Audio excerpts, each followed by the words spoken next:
안녕하세요. 오늘 저희가 좀 깊이 파고들 내용은요. 누가복음 1장, 그중에서도 사가랴의 예언입니다. 아시다시피 10개월 동안 말을 못했잖아요. 그랬던 사가랴가 성령에 충만해져서 처음으로 한 말인데 여기엔 분명 뭔가 특별한 의미가 담겨 있겠죠. 오늘 저희가 살펴볼 자료들은 바로 이 예언의 핵심, 그러니까 돌보심과 속량, 이 두 개념을 중점적으로 다루고 있어요. 이게 오늘날 당신에게는 또 어떤 의미가 될 수 있을지 한번 같이 파헤쳐 보시죠. 네, 맞습니다. 그 시작부터 성령의 충만함을 받아서 예언했다는 점이 중요해요. 이건 뭐랄까? 그냥 사가랴 개인의 생각이나 감정이 아니라 하나님의 뜻, 그것도 오류 없이 전달된다는 일종의 보증인 셈이죠. 아, 보증이요? 네, 특히 그가 이전에 하나님의 약속을 바로 믿지 못해서 벙어리가 되는 그런 징계까지 받았던 걸 생각하면요. 그렇죠. 인간적인 약점이 있었는데도 네, 그런 약점에도 불구하고 성령 충만을 통해서 그의 말이 이제 신적인 권위를 갖게 됐다. 이걸 보여주는 거죠. 그렇군요. 그럼 그 신뢰할 수 있는 예언의 구체적인 내용이 바로 68절 찬송하리로다 주 이스라엘의 하나님이여 그 백성을 돌보사 속량하시며 여기서 먼저 돌보사라는 표현이 딱 들어오는데요. 네네. 이게 그냥 뭐 지켜본다 이런 뜻은 아닐 것 같아요. 사가랴 자신도 오랫동안 기다리고 또 침묵하다가 아들을 얻었잖아요. 그런 경험 때문인지 뭔가 좀 더 적극적이고 깊은 하나님의 관심? 뭐 그런 게 느껴지거든요. 아, 정확하게 보셨어요. 그 돌보사라는 말이요. 원어적으로 보면 그냥 지켜보는 게 아니라 방문하다, 또 직접 관여하다 이런 의미가 훨씬 강해요. 아, 방문하다. 네. 그 출애굽기 2장에서도 하나님이 이스라엘 백성들 고통 소리를 들으시고 그냥 외면하신 게 아니라 그들을 돌보셨다 혹은 기억하셨다고 하잖아요.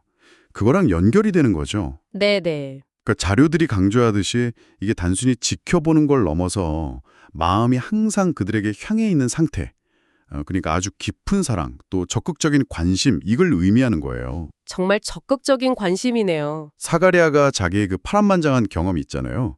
그걸 통해서 이스라엘을 향한 그리고 또 자신을 향한 하나님의 그 끈질긴 사랑, 또 개입하심을 정말 온몸으로 깨달은 거죠. 이 돌보심은 이제 곧 행동으로 이어질 거다, 이런 신호이기도 하고요. 그 깊은 관심, 그 돌보심이 구체적인 행동으로 나타나는 게 바로 속량하시며 이 부분이군요. 네, 맞습니다. 이 속량이라는 단어에 무게가 확 실리는 느낌인데요. 자료에서 보니까 헬라어로 리트로시스라고 하던데 이게 좀 특별한 의미가 있나요? 네, 아주 중요한 단어죠. 리트로시스. 이게 뭐냐면 그냥 풀어주는 게 아니에요. 몸값을 치르고 해방시킨다. 이런 의미가 아주 강하게 들어있어요. 아, 대가를 치르는 거군요. 네, 그렇죠. 합당한 대가를 지불하고 자유를 얻게 하는 그런 행위죠.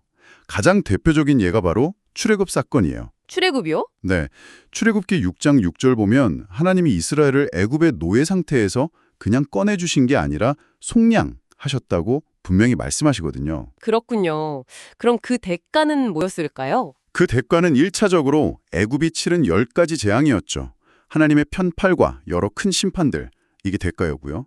재밌는 건 이스라엘 백성들이 나올 때 400년치 노예 임금에 해당하는 금은보화를 요구해서 받아 나오기까지 하잖아요. 아, 맞아요. 그런 내용이 있었죠. 네. 동시에 또 유월절 어린 양의 피는 하나님 편에서 이스라엘을 죽음에서 건져내시기 위해 치르신 어떤 상징적인 대가라고 볼 수 있고요. 아, 그렇군요. 그렇게 극적인 해방의 역사가 있으니까 당시 로마 지배 아래에 있던 사람들은 메시아가 오면 또 다른 출애굽, 그러니까 정치적이고 물리적인 속량을 엄청 기대했겠네요. 네, 맞습니다. 자료에도 보면 안나 선지자가 예루살렘의 속량을 기다리는 사람들에 대해서 이야기했다고 나오잖아요. 네네. 그들에게 속량은 아마 곧 로마로부터의 해방, 정치적인 독립, 이걸 의미했을 가능성이 아주 크죠. 메시아가 와서 로마 제국에 큰 심판을 내리고 이스라엘을 다시 일으켜 세울 거다. 이런 기대가 아주 팽배했던 거예요. 이게 당시 사람들이 일반적으로 가졌던 속량의 개념이었죠. 그런데 사가랴는 성령에 충만했기 때문에 여기서 한 걸음 더 나아간 이해를 보여줬다는 거군요. 바로 그겁니다. 출애굽 사건조차도 앞으로 올 훨씬 더 위대한 속량의 어떤 예표, 그림자였다. 뭐 이런 통찰 같은 건가요? 네, 정확해요. 이게 바로 사가랴 예언의 정말 핵심적인 통찰이라고 할 수 있습니다. 자료들이 디도서 2장 14절을 인용하면서 강조하는 지점이 바로 이건데요. 디도서요? 네, 진정한 속량은 바로 예수 그리스도께서 우리 죄의 값을 대신 치르심으로써 이루어진다는 거예요. 이건 단순히 외적인 압제, 로마로부터의 해방 이런 차원이 아니라 훨씬 더 근본적인 문제, 즉 모든 불법에서 우리를 속량하시는 것, 이걸 말하는 거죠. 모든 불법으로부터의 속량. 네. 그런데 여기서 더 중요한 건 그 속량의 목적이에요. 그냥 자유를 얻고 끝나는 게 아니라 우리를 깨끗하게 하셔서 선한 일을 열심히 하는 자기 백성이 되게 하려 하심이라는 거죠. 그러니까 정치적 해방을 넘어서는 존재 자체의 변화, 어떤 목적의 회복까지 이야기하는 겁니다. 와, 정말 깊은 의미네요.